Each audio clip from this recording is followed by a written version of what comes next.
21 avril 2002. Le Front National est en tête du premier tour des élections présidentielles. Pour les artistes français, c'est un choc. Quand un parti totalitaire est au pouvoir, la première des choses à laquelle il s'attaque, c'est aux livres. Il les brûle, par exemple, pendant la Deuxième Guerre mondiale. J'étais pendant l'occupation à Nice et je peux vous dire que ce n'était pas du gâteau du tout. Alors, il faut éviter absolument ça. 25 mai 2014, le Front National remporte les élections européennes. Chez les artistes français, c'est à nouveau la consternation. Benjamin Biolay écrit à la hâte une chanson mélancolique. Yannick Noah sombre dans la déprime. Quelle tristesse. C'est... Je me sens... Le ministre de la Culture dénonce également les idées du Front National. Le Front National repose sur la peur et la haine de l'autre. Alors la haine de l'autre, elle prend différents... Le racisme, le racisme est l'un des visages de la haine ou de la peur de l'autre. Le Front National est raciste ? Le Front National s'appuie sur un certain nombre de bas instincts et flatte ces bas instincts. Au mois de mars, lorsque Philippe Lotio, candidat FN à Avignon, arrive en tête du premier tour, le directeur du célèbre festival de théâtre, Olivier Py, menace de faire déménager la manifestation. Je ne me vois pas travaillant avec une mairie Front National, ça me semble tout à fait inimaginable. Donc je pense qu'il faudrait partir, il n'y aurait aucune autre solution. Je ne vois pas comment un festival pourrait vivre à Avignon avec une mairie Front National, ça me semble inimaginable. Philippe Lotio admet alors avoir été surpris par la réaction du metteur en scène. Un peu surpris, non pas que Olivier Py réagisse, c'est dans ses habitudes, et pas seulement à Avignon, mais un peu surpris par le contenu du discours, qui était complètement inopérant, dans la mesure où faire déménager le Festival d'Avignon n'avait aucun sens. Ce monsieur n'était pas propriétaire du Festival d'Avignon, il est salarié d'une association, il est salarié d'une institution, et il n'a aucun pouvoir sur le lieu du festival. Après la défaite du candidat FN à Avignon, le directeur du festival se montre soulagé. Il faut continuer à faire ce que fait un homme de culture, c'est-à-dire à croire à la culture. Moi, je continue à penser que la culture est un réel obstacle au Front National. À Beaucaire, dans le Gard, lorsque le candidat du Front National, Julien Sanchez, est élu maire, le festival de musique électronique Positive Festival s'empresse de quitter les arènes de la ville qui l'accueillaient jusqu'alors. Ce sont eux qui ont choisi de se déprogrammer et le Front National a été totalement étranger au fait de déprogrammer des gens qui étaient déjà programmés. Nos valeurs, soi-disant, seraient en totale opposition avec leurs valeurs. Donc, écoutez, ce sont les plus gênés qui s'en vont. Ça nous a fait économiser 10 000 € en l'occurrence. Et puis peut-être quelques seringues auprès des arènes. Quelques jours plus tard, le festival de cinéma Tête à Clap décide également de quitter Beaucaire pour des raisons politiques. Ils ont un discours qui est totalement dépassé, qui remonte à 30 ans en arrière, aux préjugés qu'il pouvait y avoir sur le Front National à l'époque, qui n'étaient que des préjugés, je le redis. Nous n'avons rien contre la culture, nous n'avons rien contre le cinéma. Nous aussi, nous aimons le cinéma, nous aussi, nous aimons la musique, nous aussi, nous aimons le théâtre. À entendre le metteur en scène Jean-Michel Ribes, cet amour n'est pas réciproque. Le Front National est, à mon avis, quelque chose de tout à fait incompatible dans ses thèses et dans son discours avec ce que la création et la générosité du théâtre donnent, c'est-à-dire aller vers l'autre, aller vers l'étranger, aller vers celui qui est différent, ouvrir les bras au monde. Pour comprendre ce désamour du monde de la culture vis-à-vis du Front National, nous avons demandé à Philippe Lotio de nous faire part de son expérience dans le milieu artistique. L'ancien candidat du Front National à Avignon est également humoriste et chansonnier. Vous avez l'artiste qui est de gauche, l'artiste il aime tout le monde s'aime, tout le monde doit s'aimer, la guerre c'est pas bien, la paix c'est bien, enfin une sorte de truc un peu caricatural, mais c'est à peu près ça. Donc je suis l'artiste, donc je suis de gauche, la gauche c'est bien, la droite c'est pas bien, et l'extrême droite, parce qu'on nous qualifie comme ça, alors là c'est très très méchant, là c'était très très méchant. Donc de toute façon, à partir du moment où ils sont méchants, ils peuvent pas connaître la culture, ils ne connaissent rien à la culture. Le savoir culturel est donc un élément de distinction politique, comme si la culture était l'apanage de la gauche. Jean-Yves Le Gallou dirige la fondation Polémia. Haut fonctionnaire, il était adjoint à la culture de la ville d'Antony au début des années 80. Il y a eu pendant un certain temps, dans la France contemporaine et peut-être dans d'autres pays, une sorte de Yalta, culturel. La droite était censée s'occuper de l'économie et la gauche était censée s'occuper de la culture. La gauche a affirmé son monopole à partir de deux moyens principaux, la censure, à l'interdit ce qui ne relève pas du politiquement correct, et la diabolisation et la ringardisation. La diabolisation, si vous développez des idées qui sont jugées dangereuses parce que, encore une fois, non conformes, et la ringardisation, si vous osez critiquer des formes contemporaines de l'art, et si vous osez dire, au fond, que le roi est nu et que tout ça, toutes ces installations, tout cet art conceptuel, c'est pas loin d'être du bidonnage, à ce moment-là, on vous ringardise, on vous dit, mon pauvre monsieur, vous n'avez rien, ou ma pauvre dame, vous n'avez rien compris. Ne rien comprendre. Mais ne rien comprendre à quoi? Patrice André est essayiste. Il a écrit au début des années 2000 un ouvrage sur l'art d'avant-garde. La culture a été prise en main par des gens qui en ont fait un objet idéologique. C'est-à-dire que pour eux, quand ils parlent par exemple de culture populaire, ils veulent entendre soit une culture revisitée à partir du patrimoine ancien, c'est-à-dire qu'on reprend du Molière, on reprend du Verdi, et puis on fait une mise en scène complètement moderne qui transforme radicalement, y compris l'approche initiale de l'auteur.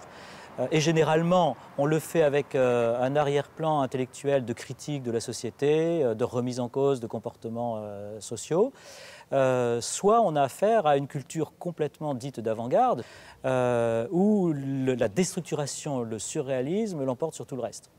Et à partir du moment où des maires veulent mettre en place des manifestations culturelles qui ne sont ni dans un de ces extrêmes que je viens de décrire, ni dans l'autre, ils sont considérés comme des dangers. Ils sont considérés comme des dangers parce que la culture, lorsqu'elle est bien conçue, est quelque chose qui doit favoriser la liberté intérieure. C'est quelque chose qui doit permettre à l'esprit de se développer, de se déployer librement, avec donc ensuite un obstacle radical à tout procédé de massification, d'embrigadement, etc. Et ce que redoutent par-dessus tout ceux qui tiennent les rênes de la culture en France, c'est la remise en cause de cette conception subversive de la culture. Moi, je prends le programme. On avait un programme de 8 pages. On a une grande sortie sur la culture, sur des projets, sur des propositions dans le secteur culturel. Et là, à un moment, il y a des gens qui ont dû dire « Ah, ça va plus, il y a un truc qui cloche, ça rentre plus dans les schémas. Ça brouille l'image. » Et à partir de ce moment-là, à partir du moment où vous risquez de faire vaciller un peu le schéma mental, que vous remettez en question un schéma mental qui arrange tout le monde, alors là, vous avez des gens qui sont, je pense, encore plus virulents qu'ils ne le seraient si à la rigueur vous étiez dans la caricature, vous dites la culture, je ne m'en occupe pas, j'y connais rien. Mais à partir du moment où vous commencez à parler de culture, à intervenir dans le secteur de la culture, à avoir des propositions, à nouer des liens avec des gens du milieu culturel, alors que vous avez l'étiquette horrible, incultureux, tout ce que vous voulez, là vous suscitez une réaction qui, à mon sens, est peut-être beaucoup plus violente encore. Chaque fois qu'un maire, chaque fois qu'une structure, d'ailleurs publique, développe un programme culturel simplement pour permettre à cette liberté intérieure de se déployer, évidemment elle est conçue par ceux qui tiennent la culture aujourd'hui en France, elle est conçue comme quelque chose qu'il faut abattre, comme un phénomène ennemi, puisque ça va s'opposer à la massification et à l'embrigadement des esprits. La culture n'est donc pas neutre, elle est porteuse de symboles, de valeurs qui structurent l'esprit et fondent une société. La culture a évidemment renvoie à la civilisation, renvoie à l'histoire et renvoie aussi, par la force des choses, à la politique. C'est pourquoi le pouvoir politique s'appuie sur la culture pour modeler les esprits. On a eu pendant les grandes époques un rôle de mécène des grands dirigeants politiques, des grands rois par exemple, mais aussi ça a pu se poursuivre après, puisqu'il y a eu aussi un art tout de même officiel sous la Troisième République. Et puis nous avons assisté à une période plus récente finalement, après la Seconde Guerre mondiale, après 1968, à l'accaparement de la culture par la gauche, par le politiquement correct et dans une logique de rupture. Culture et politique sont donc intimement liées. La création artistique d'aujourd'hui l'atteste. Ce qui compte, c'est le choc. Ce qui compte, c'est la mise en cause de la société. Ce qui compte, c'est créer un sentiment de révolte. On est dans une logique idéologique de table rase et qu'on veut détruire toutes les références historiques, toutes les références communautaires, toutes les références civilisationnelles pour créer un homme nouveau qui peut d'ailleurs être un produit parfaitement adapté à la société de consommation. Jean-Marc Dezer est chef décorateur et designer. Il a notamment travaillé pour le théâtre, la télévision et le cinéma. Aujourd'hui, faire de l'art conceptuel et de l'art contemporain de manière élitiste comme c'est fait aujourd'hui, je me demande à quoi cela sert et à quoi même le peuple français trouve son intérêt là-dedans. Hein, on lui fait gober des choses incroyables, on essaye de diriger ces gens vers un art qui est illisible, et ça, je trouve ça grotesque et irresponsable. C'est en 1982 que les fonds régionaux d'art contemporain, les FRAC, sont créés par Jack Lang, alors ministre de la Culture. L'objectif, faire acheter par l'argent du contribuable des œuvres d'art contemporain. L'art contemporain, pour ne parler que d'art contemporain, suscitait soit l'indifférence, soit l'hostilité, rarement la passion.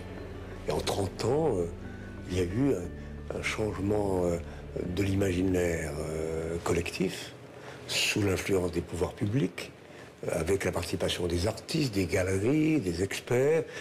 C'est un mouvement qui n'est pas seulement national, qui est international. Moi, je pense toujours à l'art conceptuel. Moi, j'ai assisté d'ailleurs à un acte conceptuel. C'était quand j'étais aux Beaux-Arts, un artiste est venu faire un acte artistique, conceptuel. Il a étendu donc une serviette au sol et s'est mis accroupi. Et a fait un excrément donc, sur cette serviette venant de lui. Donc en tant qu'artiste, il a fait une œuvre d'art. Dans le même esprit, l'œuvre d'Andrés Serrano, Peace Christ, est symptomatique de la création actuelle subventionnée. Alors que l'effet visuel de la photographie aurait pu être obtenu par une juxtaposition subtile de filtres, le photographe américain a préféré une autre démarche. Donc ce n'était pas du tout le résultat qui comptait, c'était l'acte de tremper prétendument une icône dans de l'urine, et une icône représentant le Christ.